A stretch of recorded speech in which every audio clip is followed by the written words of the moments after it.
Hey, it's Pastor Dan from Dexter Gospel Church with another Proverbs Practical. I appreciate you watching. Our verse today talks about how good it is to be generous. Proverbs 22 verse 9 says, "He that has a bountiful eye shall be blessed, for he gives of his bread to the poor."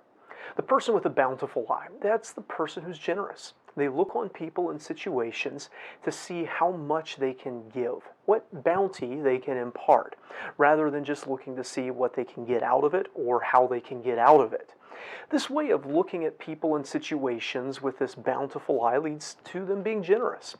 They give to the poor. It says he gives of his bread to the poor. Specifically, they give necessities. Bread, that's just the basic necessity for survival in life there. Notably, they give of their own bread. It says he gives of his bread to the poor. So they don't just shove the problem off on somebody else. Hey, that guy's got more money than me, so he should be helping people, not me. And they're also not just dumping their worst on other people. Well, I wouldn't eat that, but it's good enough for them. Beggars can't be choosers, you know. Rather, they're doing what they can themselves, and they're giving to others of the very things that they would use themselves. Thus, it's not just the rich person in view here, able to give gold and silver. We're talking about somebody who's just giving bread. It's the generous person, giving of what they have to help those who don't even have that. And the outcome for them is blessing. Over and over, we see this theme in Proverbs, that when we sow generosity, we reap blessing. Now, as we said when we looked at parenting, we should note that these are proverbs, not absolute specific guarantees. This doesn't mean that every generous person is going to be rich, and it certainly doesn't mean that every rich person is that way because they were generous.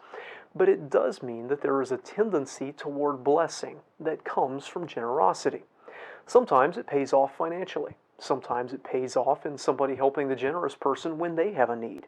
Sometimes the blessings can be good friendships or a good reputation or a good relationship. And sometimes the greatest blessings don't even take place in this life at all.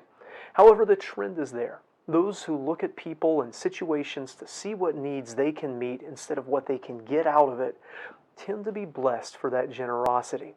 Generosity is one of the greatest investments that we can make in our own future. I hope this video is a help to you. If it is, give it a like and subscribe to our channel for more insight from Scripture.